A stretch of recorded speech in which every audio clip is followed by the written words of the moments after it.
Dear ahoy everybody, and welcome my fellow uncouth Americans. I am Shannon Esther, the Shining Star. Do not forget to like, share, and subscribe, you lazy bastards.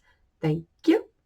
History of Demons, Devils, and Gods in American Music Part 6. As the wheel turns from one century to the next, radio was invented in 1895, and by the roaring 20s, there were radios in nearly every home in America, reaching the masses. And the so-called masses reached back when they were offended by something on the broadcast. Introducing the Radio Act of 1927, enforced by Congress, regulating all broadcast. In other words, some higher up got offended and decided to speak for the people, bringing us to the church's controversy and fear for the young'uns and the souls as they were possessed by this evil, this new genre called jazz. Many of people, particularly the ladies, were excused by reason of insanity if on trial by means of jazz, native, or African folk music. Horror it can do to you when it possessed them to do whatever it is that they were on trial for. Now, I refer to you to the movie like Chicago as one of those types of moments. It was actually based off of a real thing if you watch Deadly Women. ID channel. Love it. I know, shocker. Sorry, I digress. The music was then greatly associated with swinging, open sexuality, drugs, and manias such as reefer madness.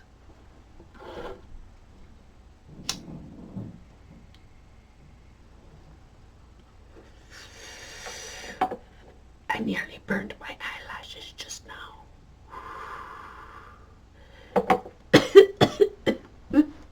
In other words, this kind of just concludes the idea that jazz was pushing the boundaries of the social norm for upper class circles and the grander things in life. There were even clubs, some nice, snazzy blues clubs ruled by the underworld of blues and jazz, with their own blues queens and kings, such as Mamie Smith, Ethel Waters, Edith Wilson, B.B. King, Muddy Waters, the devil's most infamous deal of all, Robert Johnson. Now, in Africa, there's a trickster deity known as, forgive me if I say it wrong, as always, Dahomey Legba, or Yoruba Eshu. This kind of gives us the idea that perhaps the old Delta legend of selling one's soul to the devil for a better musical career had its origin in African culture, leading up to the man himself. He was a Delta legend.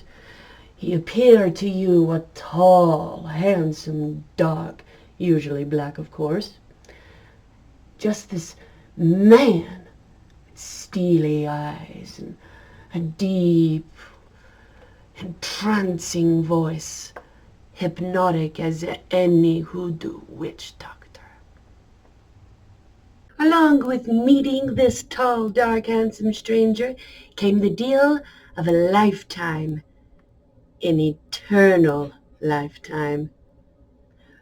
Your everlasting soul for the ability to play the guitar in an unhumanly manner and be an instant great among all musicians.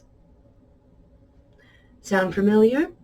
Between the old legends and the idea that it was associated with drugs and provocativeness, the world of blues and jazz and, of course, early rock and roll was associated to be a culture of demons, and it was dangerous to socialites and the God-fearing Christians.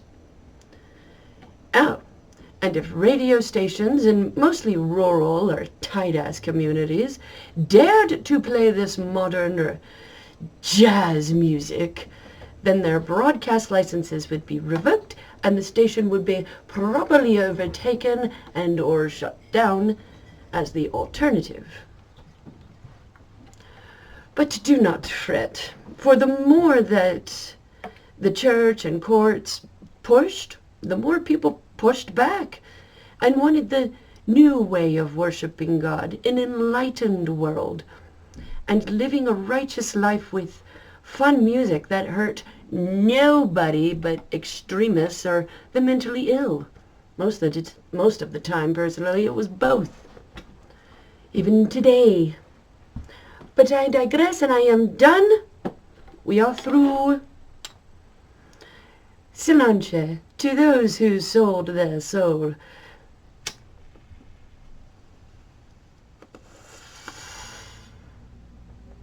Salon, darlings.